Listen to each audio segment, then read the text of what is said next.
Before we get started, I want to say a special thank you to Dan and Marina and Cross Campus LA for putting on this event. We're humbled to be here. And we are LawKick, and we are an online marketplace for legal documents and services. Before we get started, I just want to introduce myself and my co-founder. This is Aaron George. He's originally from Colorado, went to University of Arizona where he did pre-med. He founded his own app development company, then went on to do law school at Loyola Law School here in Los Angeles. Myself, I'm Michael Chasin. I'm originally from Los Angeles, went to University of North Carolina, Chapel Hill, where I studied entrepreneurship, then went on to do my MBA and law degrees also at Loyola Law School. So before we get started, I want to take a quick little poll. Can you raise your hand if you're an entrepreneur? Okay, majority of you guys. I want you to keep your hand raised if you're an entrepreneur and if you have used a lawyer or anticipate using a lawyer with your company. Okay, a lot of people. Keep your hand raised, and for the rest of you guys, raise your hand if you've hired a lawyer at some point in your life. So that's pretty much everyone. How would you explain that process? It sucked, didn't. So that's the thing. Lawyers suck. Okay, lawyers actually don't suck. They're intimidating, they're expensive. A lot of people don't like dealing with lawyers, but lawyers themselves are not the problem. The problem is there's a lot of inefficiencies in the process of hiring a lawyer and finding the right lawyer for your needs. So how do most people find a lawyer? Ask a friend, ask a family member, hey, do you know a lawyer? They can probably set you up with somebody they know. That lawyer might or might not be a good fit for you. That's one of the other problems. So maybe he drafted your friend's dad's will. He did a good job, so you trust him. But he might not be the best guy to help you out with your startup. You need somebody that really fits with what you're working on. The other problem with that, you don't get a lot of alternatives. You get one lawyer to deal with, he tells you what it's going to cost, that's it. So maybe instead you go to Google and you find 10 lawyers around the city and you want to get some alternatives. So what do you have to do at that point? You set up a consultation, you meet with each one, it takes a half an hour every time, and you do the same back and forth question and answer process. Pretty big pain in the butt, and it's a waste of time. All you really want to find out, how much is this going to cost me, right?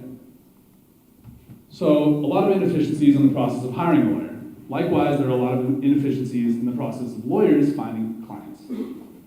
How do lawyers find clients? So I already talked about referrals.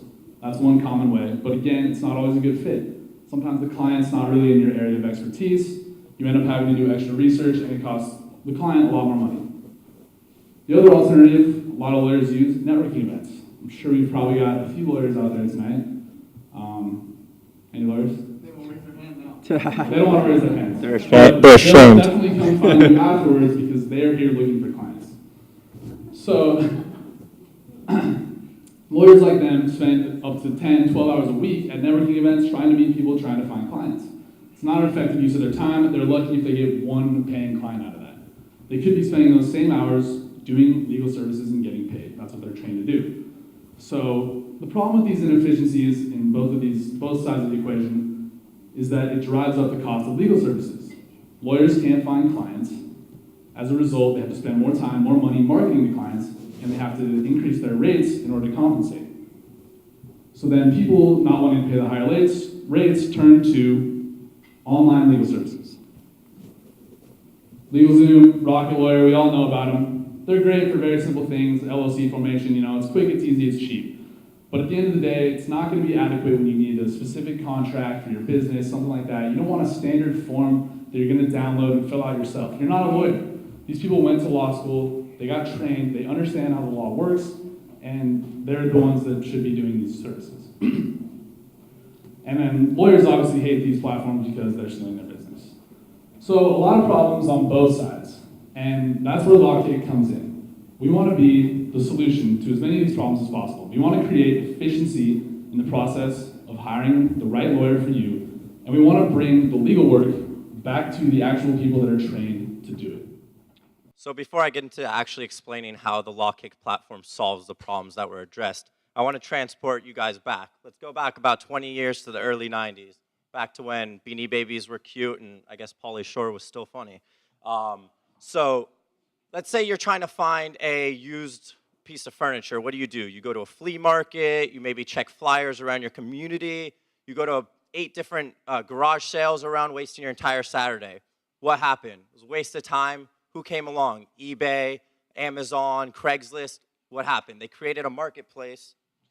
They created a marketplace that allowed buyers and sellers to easily find each other. That's what LawKick is here to do with the legal marketplace. Help clients and lawyers find each other. And we do that through three very simple steps. Step one, you go to lawkick.com and you fill out a questionnaire. This questionnaire takes no more than 15 minutes, and you need absolutely no legal knowledge to fill this out. It's very, very simple, I promise you. Step two, this questionnaire gets sent out to our network of lawyers who will then review your project and bid for your services. Step three, you as the client then get to review those bids and those attorneys and hire the one who's right for you. The best about this entire process, it's absolutely free for the client. We will never charge you guys a dime. We understand getting the right legal protection is extremely important, but not only that, it's extremely expensive. So we're not gonna add to that tab already, okay? And Aaron was telling you about the problems that exist, finding the right lawyer for you. Not only is it important to find the right lawyer, but it's important to find the right lawyer who has quality, who's a good lawyer. That's where LawKick comes in as well. We personally vet every single attorney that comes onto our platform. We make sure that they have malpractice insurance. We make sure that they have at least a couple years of work experience, and we make sure that they have a clean record with the State Bar Association. So vetting is extremely important to us and to you guys, and we incorporated that into our core values. That's where we get VET, values, efficiency, transparency. We create value for you and the lawyer by diminishing the cost of legal services, which means that's more money in your pocket that you can spend on your startup or even in your personal life.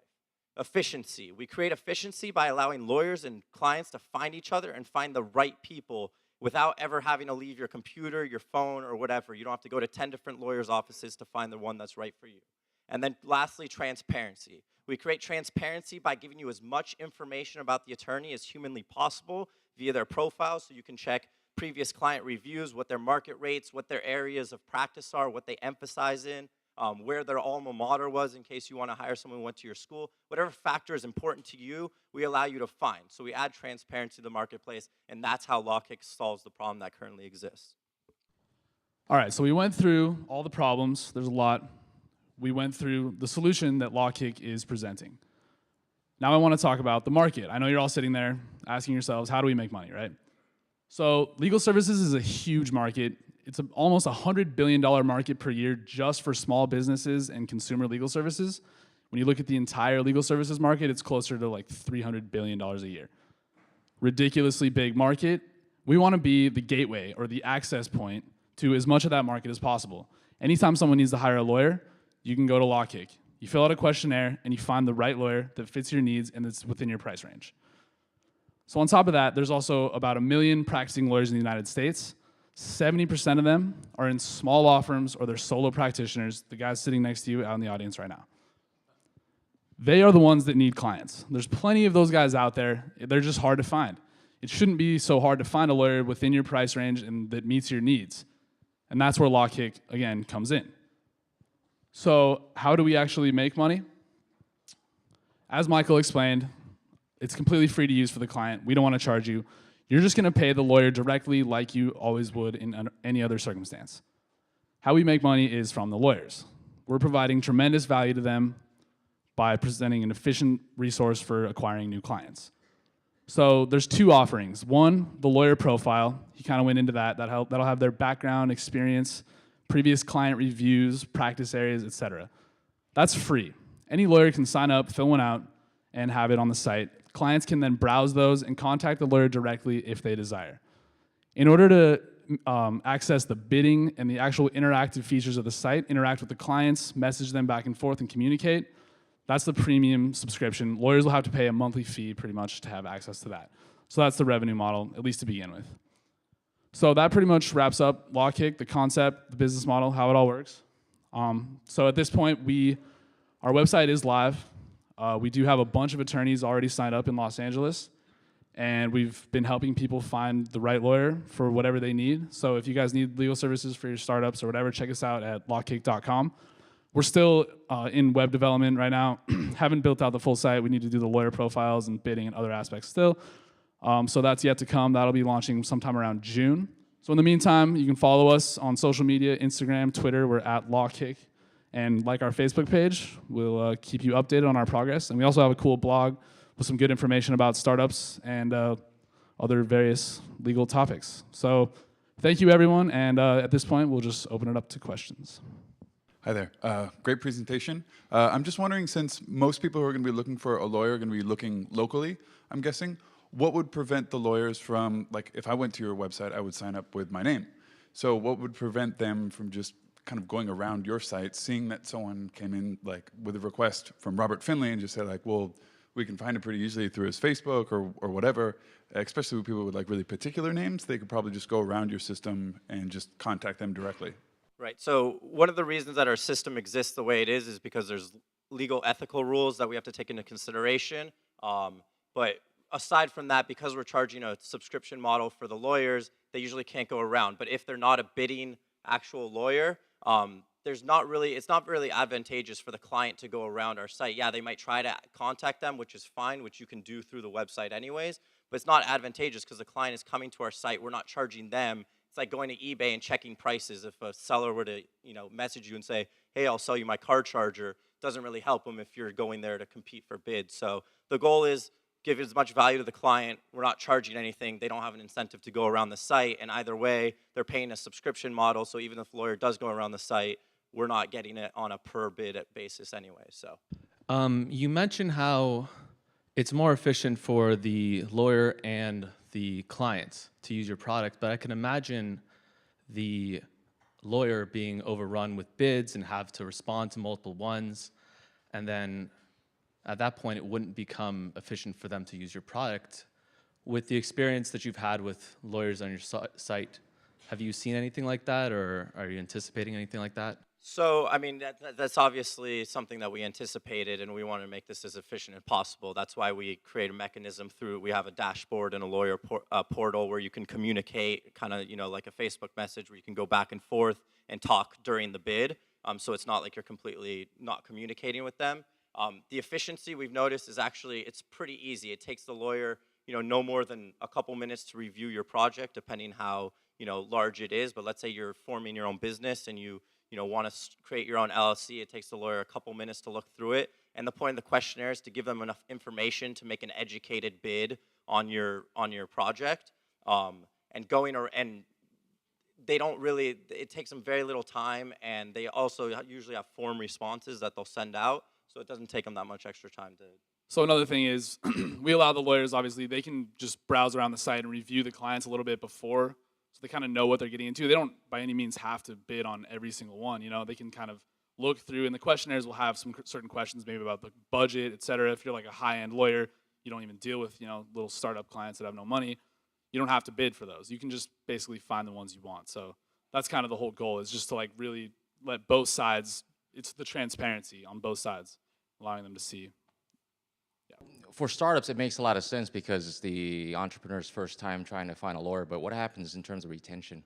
Because again, just on my own experience is that, once I've got a relationship with a lawyer, if I've got a different type of transaction that I want to explore, then the lawyer usually has referrals for me, right? So yeah, we've definitely considered that. I mean, it's somewhat of a concern, but then again, not really. I mean, we would love for people to stay with the same lawyer, and you can use our site as much as you want to continue messaging them. We also have, future features that we'd like to build to help people actually in the process of working with a lawyer. But the real idea is, like, each lawyer is very specific, so you might hire the lawyer that does your formation and like your stock purchase agreements and things like that. But then, you start hiring employees. Maybe there's an employment lawyer out there that's even more, he's better at and more of an expert in his field. You might want to work with him for the employment agreements and the employee handbooks and things like that. So, I mean, the major point of it is we're trying to revolutionize the way that you hire a lawyer. Currently, the reason why, it's a great question, and that's currently how the market exists, is you hire a lawyer, they do one thing for you, you like them, they do everything for you. Why? It's because it's such a pain in the ass to hire a lawyer over and over and over again, right? So, but with our market, it makes it easy to find the right lawyer for each specific thing. These lawyers, we went to law school, we understand how it works. They're smart people, but they're not all-knowing, all-seeing creatures that know everything about each different sector of law. If you give that, one of the problems that he was talking about, if you give them a new project that they're not used to doing, they have to do research, et cetera, et cetera. Our model is meant to give you access to the most efficient lawyer. If you're trying to get a lease for your restaurant, you get a guy who specializes in commercial leases. You want to get someone who does a will, you got a guy who focuses on will. You don't get one lawyer to do everything for you, because it's not the most efficient method of doing it. So you don't have any competitors? There's no platform? So there's currently one competitor up in San Francisco, and they've been around for about 2 years, and they've been stuck in an accelerator for a long time. They don't really have funding. Their site isn't quite, I guess, new age. We're kind of trying to bring a really new, fresh approach. We're young. We understand how the community works online. He's big into tech. You know, he did his own app company. So our point is to make it very clean. There's one other competitor who just got into the space that only does a very, very niche market for like DUIs and speeding tickets, but they don't cover everything. So if we applied your 2 years experience criteria to the founders, that would be an issue, huh? Yeah, well, that's why we're Technically, that's why we're not lawyers. Okay, well, thank you so much. Thank you so much.